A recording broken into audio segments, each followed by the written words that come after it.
Rumah bekas kediaman Bung Karno atau Soekarno di Bengkulu merupakan salah satu tempat pengasingan oleh pemerintah Belanda. Rumah ini menjadi saksi perjuangan Soekarno dalam memperjuangkan kemerdekaan Indonesia. Rumah pengasingan Bung Karno ini identik lebih dikenal dengan hal mistis atau biasa dikenal dengan mitos sumur tua yang berada di halaman belakang rumah Bung Karno. Mitos tersebut dipercaya oleh masyarakat setempat yang konon katanya jika kita mencuci muka di air sumur rumah tersebut, kita akan menjadi awet muda dan juga tampak lebih cerah. Mengapa hal mistis atau hal mitos tersebutlah yang lebih identik dikenal di rumah pengasingan Bung Karno ini dibandingkan dengan cerita bersejarah dan juga peninggalan sejarah yang ada di dalamnya? Saya juga penasaran dengan hal mistis yang ada di rumah bekas kediaman Bung Karno ini yang dimana mitos atau fakta saya tidak tahu, tetapi jika kita cuci muka dengan air yang ada di sumur yang terletak di belakang rumah Bung Karno ini, kita akan terlihat lebih awet muda. Dan untuk air sumur itu, percaya tidak percaya, lebih ke tidak percaya ya saya, karena belum melihat hasil atau buktinya. Jadi para wisatawan kalau berkunjung ke rumah pengasingan Bung Karno termasuk lebih ke sumur kalau ceritanya. Nah, kalau untuk saya pribadi atau kami yang menjaga di rumah pengasingan Bung Karno ini, jadi kalau untuk sumur ini termasuk hanya mitos saja. Jadi kalau hanya untuk kami yang menjaga, ini hanya menjelaskan ke masyarakat karena sumur yang pernah digunakan oleh Bung Karno selama pengasingan di kota Bengkulu, dan sumur ini juga termasuk sumur lama lah jatuhnya, cuman itu aja. Sebuah rumah kuno yang menjadi saksi bisu perjuangan kemerdekaan Indonesia.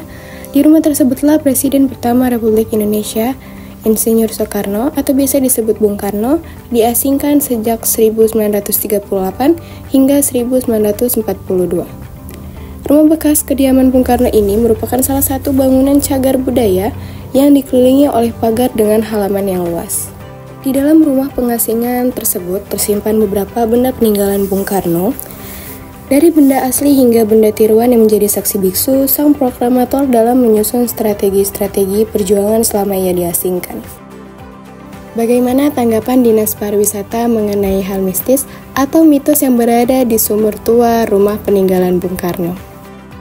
Bagi saya, cerita tentang cuci muka itu saya nggak tahu asal-usulnya dari mana, tapi itu lebih dari mulut ke mulut saja yang berupa mitos, dan akhirnya merupakan pesan berantai yang menjadi alat sebagai nilai jual di rumah Bung Karno itu sendiri.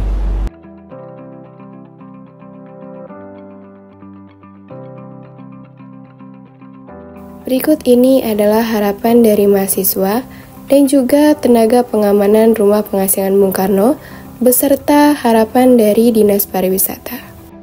Tetap menjaga sejarah yang ada di rumah kediaman Bung Karno ini. Jadi kalau masyarakat menyampaikan ada mitos yang lainnya, katanya awet muda segala macam, itu tergantung dengan versi ke masyarakat untuk menyampaikan ke masyarakat yang lain lah jadinya. Cuman kami yang bertugas di sini Mila tadi menghimbaukan ke masyarakat itu hanya mitos saja. Kalau cerita-cerita mitos seperti itu saya rasa cuma bumbu-bumbu saja gitu. Nggak begitu isi gitu. Sebagian orang memang percaya, tapi yang jauh yang lebih penting itu nilai sejarah yang terkandung di dalam. Harapan kedepannya untuk para masyarakat setempat maupun masyarakat luar dapat menjaga citra pada rumah pengasingan Bung Karno ini. Mengenai hal mistis atau mitos yang telah kita bicarakan sebelumnya, kepercayaan tersebut kembali kepada diri masing-masing, entah itu percaya atau tidak, setidaknya tidak mengurangi citra pada sejarah dan juga peninggalan sejarah yang berada di rumah pengasingan Bung Karno.